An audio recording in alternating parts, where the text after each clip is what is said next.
Well, I'm gonna tell y'all, Mexico tends to get more and more interesting as the weeks and months go by. Man, I'm learning something new every day. But this one ain't a good. This ain't a good news thing to be trying to learn. So a friend of mine was involved in an accident, car accident, and he was just kind of explaining to me how the process went. The insurance agent or insurance adjuster from his insurance company come to the scene, and the insurance adjuster for the other party come to the scene. So they try and assess the damage, come up with estimates on site. So if you're involved in a car accident in Mexico, the insurance adjusters for both parties come, or all parties come, and try and figure out who's at fault. So he was explaining to me that if they couldn't come to any agreement, everybody go to jail. And I'm like, hold up, wait a minute. Everybody go to jail. And he was like, everybody go to jail. And so I was like, nah, you pulling my leg. And so, but that's true. That is true. I've done some research, dug into it some more. Jokers go to jail up in Mexico. God forbid, you better not kill somebody or seriously injure them, because you really going to jail.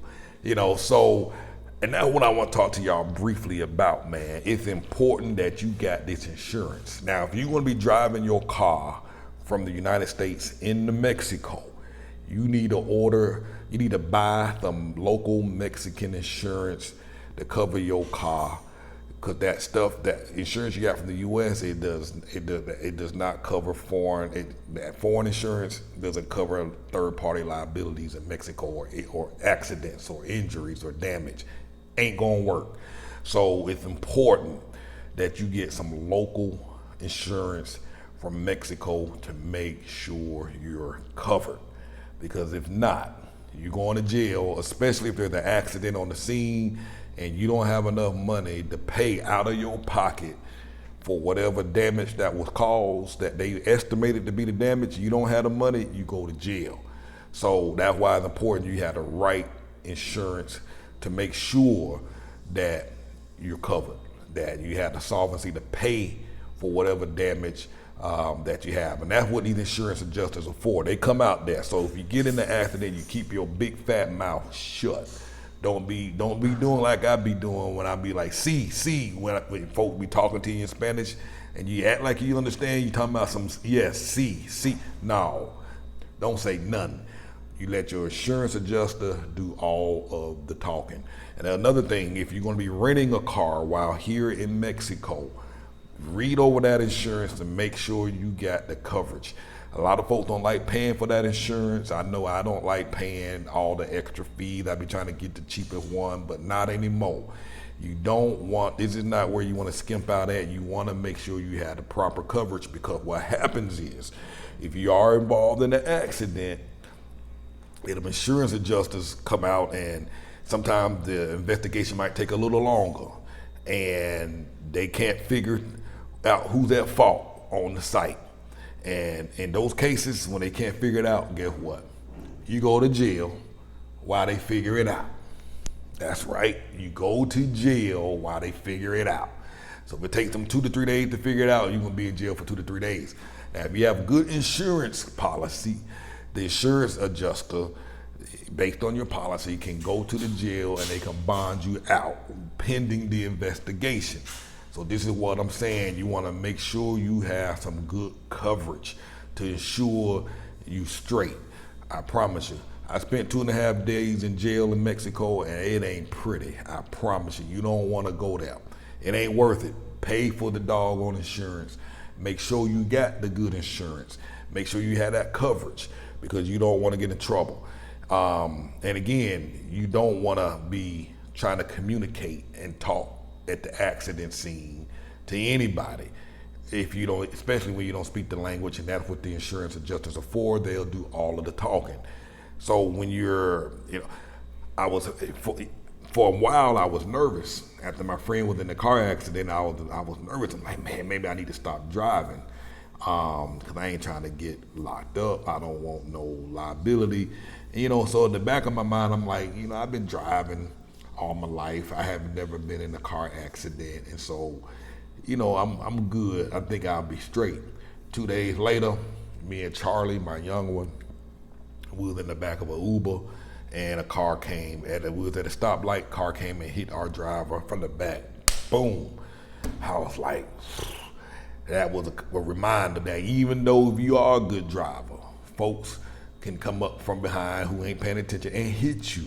So it's not always your fault. My friend who was in a car accident, he ran through an intersection and fortunately nobody got hurt.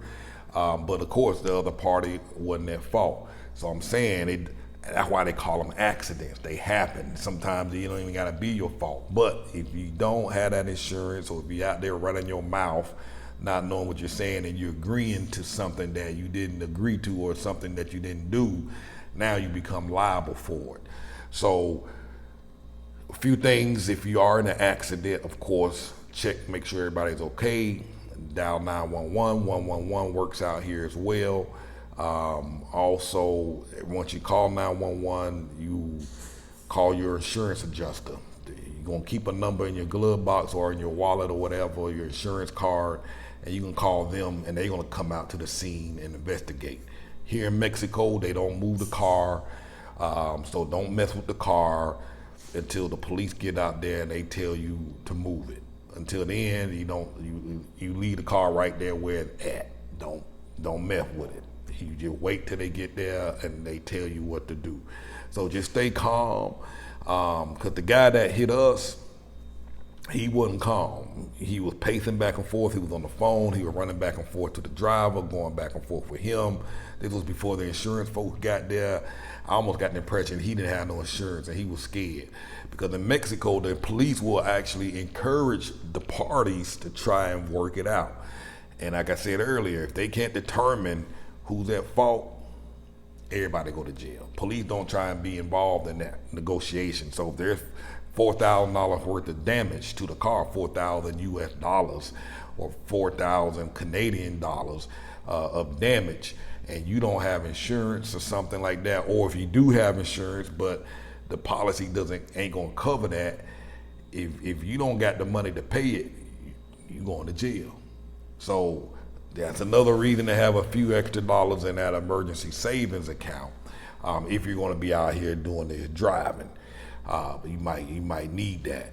So, and that's what the policy's for. The policy, again, if your policy is a good policy and it has coverage, that's the job of the insurance adjuster. He's able to prove and show that you have the money or the solvency the policy is big enough to cover the damage so you don't go to jail. But you also want to make sure that your policy covers you being bonded out of jail in the event you go to jail, so that while they're investigating this accident, you're not locked up in jail the whole time. You can get out. So you want to research and look over that insurance very well.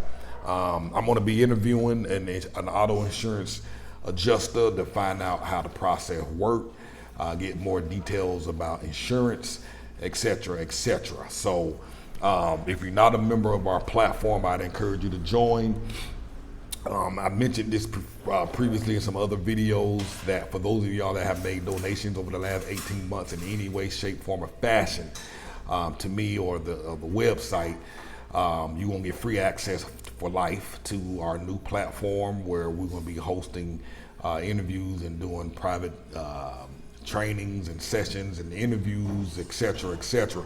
So get on over here and join. We're still in beta. Got a couple of hundred folks signed up to it already. We were testing. I'm going to add some more people in it today, so we can continue to work out the tweaks. And we're working on a mobile version app of it as well.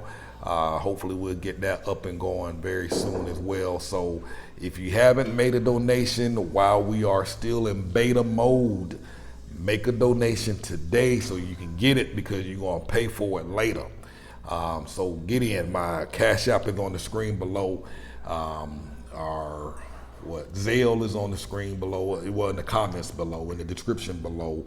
If you want to make a donation by credit card, look in the comments and description below as well. And for those of y'all, if you haven't gotten a a login access from me yet, it's probably because you did not send an email to me at support@moveabroadandthrive.com. That's support@moveabroadandthrive.com. The email address is on the screen. Send over proof that you made a donation over the last 18 months, and my assistant will get you added. And man, I look forward to sharing a lot of new stuff with you guys and ladies, and I'm excited. If you join in, participate. If you live in another country, come in here, create a group, share information about your country or city, because people are looking for places to explore and possibly live, and maybe you are living in part of the world that you like to share with others. So check us out. Again, make a donation. We're in beta. We're gonna be coming out of beta soon. And now is the time to jump in and get free access for life, because later on it's gonna cost you. So that's all I wanted to share with you today. Pay attention while you're out driving, and be responsible, and make sure you are driving with some coverage.